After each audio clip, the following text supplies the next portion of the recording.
નમસ્કાર દર્શક મિત્રો, લોકમંચ કાર્યક્રમમાં આપનું સ્વાગત છે. દર્શક મિત્રો, આપ સૌ કોઈ જાણો છો તે રીતે લોકમંચ કાર્યક્રમમાં દરરોજ અલગ અલગ વિષય ઉપર જે તે વિષયના એક્સપર્ટને બોલાવીને તેમની સાથે ચર્ચા વિચારણા કરીએ છીએ, તેમના મંતવ્યો લેતા હોઈએ છીએ. દર્શક મિત્રો, લોકમંચ કાર્યક્રમમાં આજે વાત કરવી છે સ્વપ્નો વિશે.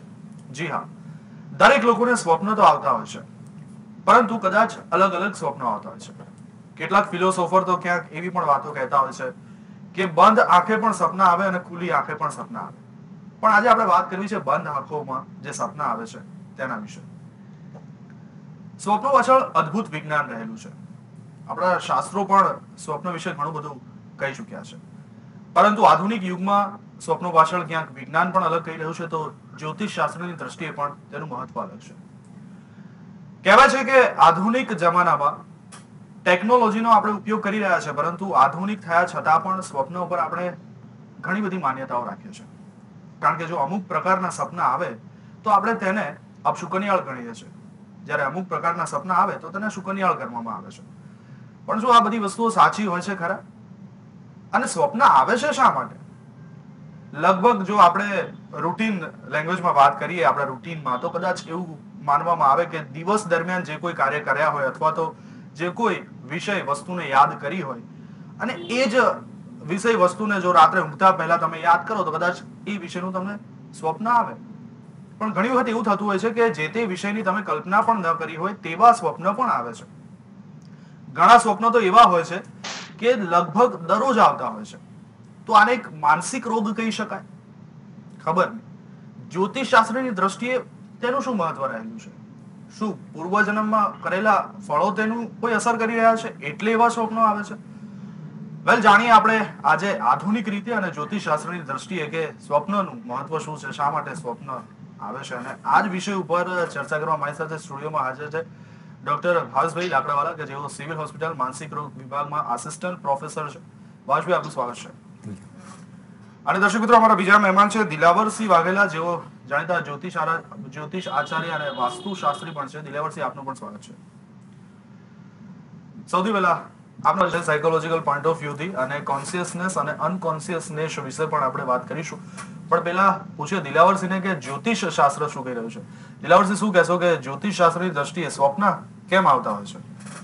સૌથી પહેલા તો એ કહીશ કે સ્વપ્ન જે મનનો વૈભવ છે, આપણું જે મન છે એનો ખોરાક એ સ્વપ્ન છે. સ્વપ્ન આવવા પાછળના જે 2-3 કારણો છે, એમાં સૌથી પ્રથમ જે કારણ છે કે ભાઈ કુંડળીની રીતે જોઈએ આપણે કે કુંડળીમાં ચંદ્ર એ મનનો કારક છે, બુધ જ્ઞાન તંતુ સાથે સંકળાયેલ ગ્રહ છે. તો કુંડળીમાં જયારે ચંદ્ર અને બુધ અમુક ભાવમાં પડ્યા હોય, અમુક ગ્રહો સાથે પડ્યા હોય, ત્યારે સ્વપ્ન આવવાની શક્યતા વધી જાય છે. કોન્સ્ટન્ટ સપના પણ આવે છે. પણ મહત્વનું એ છે કે જે સ્વપ્ન આવે છે એ કોને આવે છે, કયા ટાઈમે આવે છે અને કેવા આવે છે, એના પરથી સ્વપ્નનું ફળકથન થાય છે. તમે કીધું કે બહુ સાચી વાત કીધી કે સ્વપ્ન કેવા આવે છે, કોને આવે છે અને કયા ટાઈમે આવે છે. એ બિલકુલ બહુ સાચી વાત છે. ઘણા લોકો એવું કહે છે કે જો વહેલી પરોઢે આવતું કોઈ સ્વપ્ન હોય તો એ સાચું થાય છે. દિલાવરસિંહને પૂછે, શું આ વાત સાચી છે? આ વાત એક અંશે સાચી છે. મેં પહેલા જ કીધું કે સ્વપ્ન કોને આવે છે, તો જેની કુંડળીમાં લગ્ન 12 ખાના છે, 12 ભાવ છે કુંડળીમાં, એમાં લગ્ન એ તમે પોતે છો અને 12મો ભાવ છે એક્ઝિટ, એટલે કે તમારા સિવાયની દુનિયા. આ બેનો સમન્વય હોય, એટલે કે આ બંનેના માલિકો ભેગા હોય, યુતિમાં હોય, પરિવર્તનમાં હોય, ત્યારે તમે આ જે જગ્યાએ તમે જ્યાં હયાત છો અને જ્યાં હયાત નથી એના વચ્ચે કંઈક સુમેળ સાધી શકો છો. તો જ્યારે કુંડળીમાં આ પ્રકારના યોગ હોય અને આવી વ્યક્તિના જ્યારે સ્વપ્ન આવે તે સાચા પડવાની શક્યતા વધી જાય છે. બીજું જોઈએ ન્યુમરોલોજીની રીતે, તો ન્યુમરોલોજીમાં 7 અંક છે, 7 નંબર, જેને નેગેટિવ ચંદ્ર અથવા તો કેતુનો અંક કહે છે. તો જ્યારે જન્મ તારીખનો ટોટલ 7 થતું હોય, એટલે કે જેનો જન્મ 7મી તારીખે હોય, બિલકુલ 16મી તારીખે હોય, 25 તારીખે હોય, તો આવી વ્યક્તિઓ જ્યારે સ્વપ્ન જોતી હોય છે ત્યારે સ્વપ્ન સાચા પડવાની શક્યતા વધે છે, કારણ કે એમનું સબકોન્શિયસ માઇન્ડ વધારે પડતું એક્ટિવ હોય છે. એ લોકો જે આગાહી પણ કરતા હોય છે નોર્મલી, એ પણ સાચી પડતી હોય છે. અચ્છા, એટલે 7નો જે અંક છે, જે વ્યક્તિઓ 7ના અંક સાથે જન્મી છે, એ લોકો જયારે વહેલી પરોઢે સપના જોવે છે, એ લોકોના સપના સાચા પડવાની શક્યતા વધારે. ઓકે, બહુ સરસ વાત. ચલો જાણીએ હવે આધુનિક એવા હોય છે જે ડરામણા હોય છે, જેમ કે આપે કીધું કોઈને ભૂતના સપના આવતા હોય છે, કોઈને નાગના સપના આવતા હોય છે, સર્પદંશ માર્યો. હવે એ જ્યોતિષ શાસ્ત્રની દ્રષ્ટિએ જોવા જઈએ તો ક્યાંક સર્પદોષથી પીડાતો વ્યક્તિ કહી શકાય, પણ વિજ્ઞાન એને નહીં માને. પરંતુ ઘણા એવા ભયાનક સપના આવતા હોય છે કે જેથી આપણે કીધું કે સવારે જ્યારે વ્યક્તિ ઉઠે ત્યારે તેનો દિવસ ખરાબ જતો હોય છે, ફ્રેશ નથી હોતો. તો આવા જ્યારે ખરાબ જ સપના આવતા હોય તો આ એક રોગ કહી શકાય. આપણે પૂછ્યું કે જ્યારે આવા ભયાનક સપનાની વાત કરી અને તેમણે કીધું કે સપનામાં આગ દેખાતી હોય, સર્પ દેખાતા હોય, ભૂત દેખાતા હોય, તો આવા સપના જ્યોતિષ શાસ્ત્રની દ્રષ્ટિએ અશુભ માનવામાં આવતા હોય છે.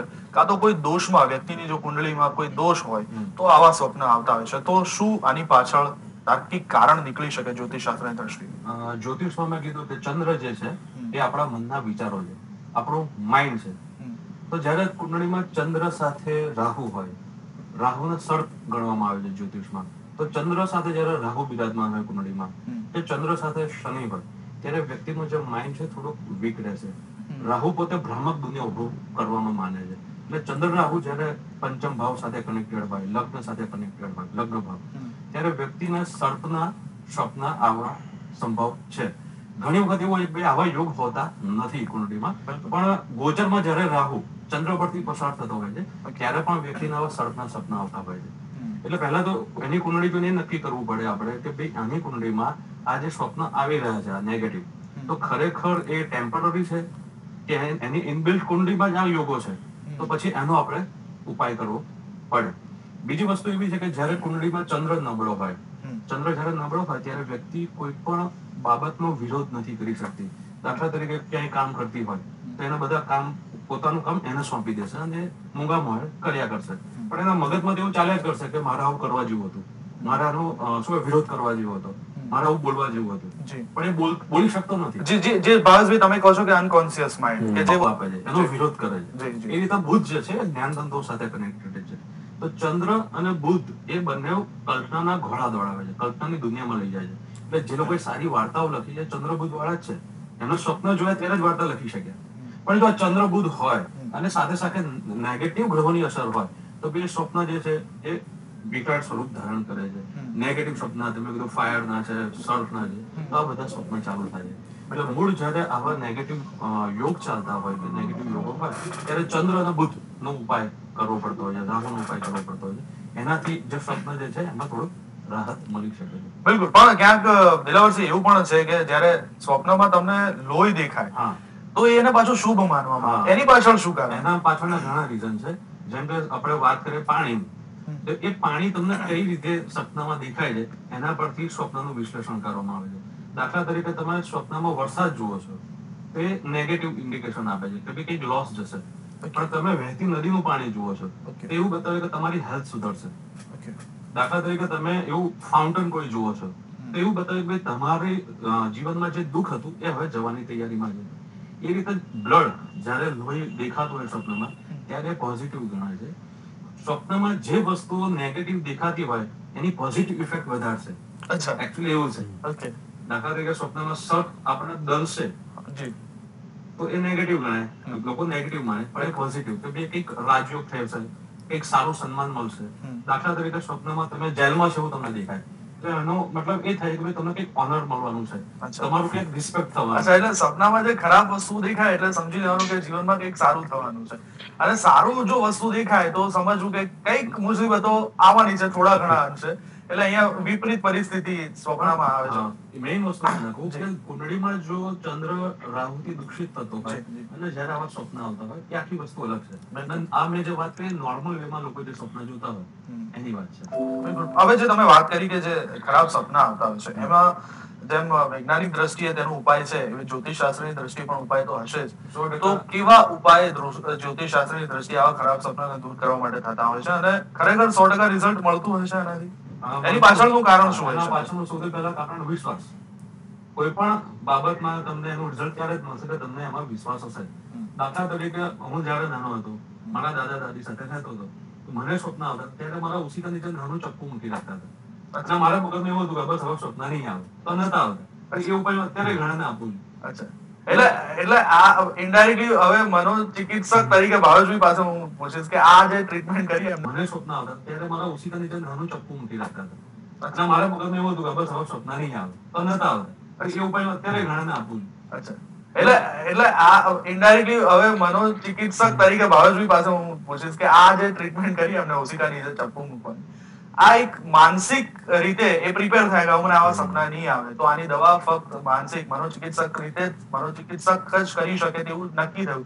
જ્યોતિષશાસ્ત્રનું મહત્વ નથી. જ્યોતિષશાસ્ત્ર કરી શકે. મેં તમને પહેલા જ કીધું કે જ્યારે આવા યોગો ચાલતા હોય ત્યારે તમે રાહુનો ઉપાય કરો, શિવલિંગ પર દૂધ, પાણી, કાળા તલનો અભિષેક કરો, તો તમે શું છે પણ એક મન મક્કમ રાખો તો વધારે આમાં મક્કમ હોવું જ જોઈએ. ના તો મનોચિકિત્સક કામ કરી શકશે, ના જ્યોતિષ કામ કરી શકશે. તમે શું કહો છો? ભાવેશ, એવા પણ હોય છે, તમે જેમ કીધું કે વ્યક્તિની રૂટીન લાઈફ જોવી જોઈએ, એ ક્યાંથી બિલોંગ કરે છે એ જોવું જોઈએ, એની જીવનશૈલી શું છે, તો એ પ્રમાણે એને સપના આવતા. પણ ઘણા સપના એવા હોય છે કે કોઈ લાગતું વળગતું જ હોતું નથી એની જીવનશૈલી સાથે, એના જીવન સાથે.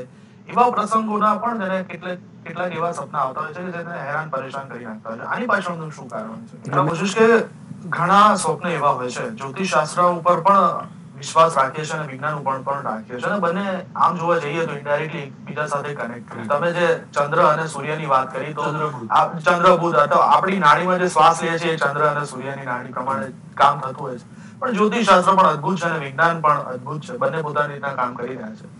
પણ સ્વપ્ન એવું કહેવાય છે કે પૂર્વજન્મમાં કરેલા કાર્યો અથવા તો કોઈ અધૂરી રહી ગયેલી વાતો, એવા પણ ભૂતકાળમાં ઘણા કિસ્સા આપણે જોયા છે અને વાંચ્યા પણ છે કે વ્યક્તિને પૂર્વજન્મના સપના આવતા હોય છે કે એ ગયા જન્મમાં શું હતું, તેણે શું કરેલું, અને આ જન્મમાં એ આ ઘરે જન્મ લીધો છે. આવા સ્વપ્ન ક્યારે આવતા હોય છે કોઈ માણસને? એના કેવા ગ્રહો હોય છે કે જ્યારે આવા સ્વપ્ન આવતા હોય છે? સૌથી પહેલા તો 4 લગ્ન છે, 4 તત્વ: અગ્નિ તત્વ, પૃથ્વી તત્વ, વાયુ તત્વ, જલ તત્વ.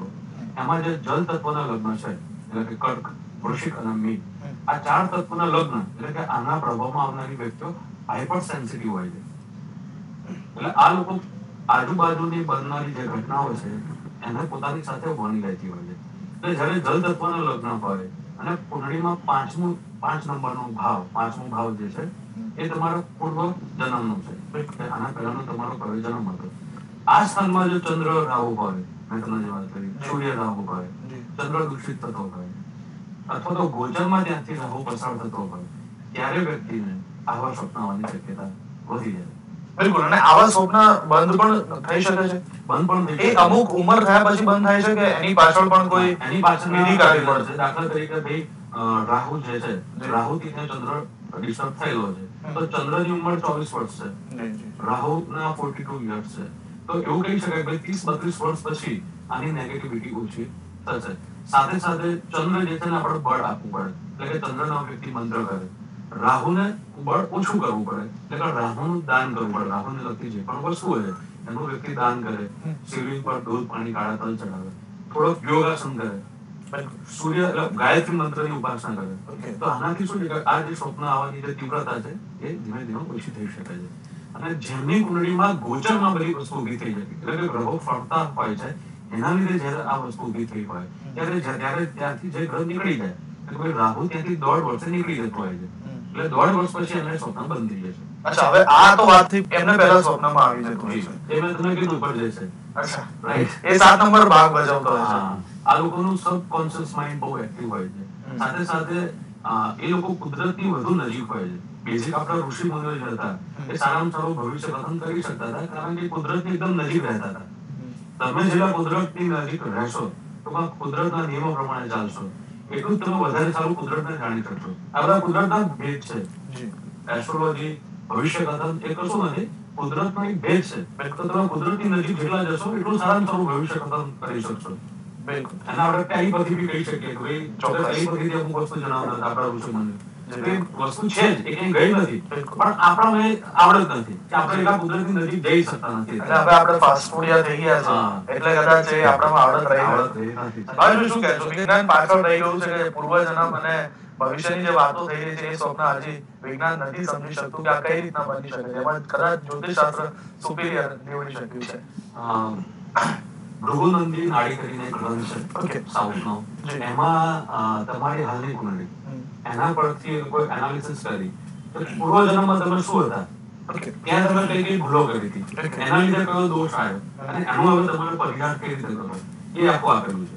તમારો પૂર્વજન્મ પણ બતાવ્યો છે કે શું હતા, ત્યાં તમે કઈ ભૂલો કરી, અને હવે એ દોષ જે છે આ જન્મમાં તમે શું કરીને ઓકે, દૂર કરી શકશો. એનું આખું વર્ણન છે ભૃગુનંદની નાડી.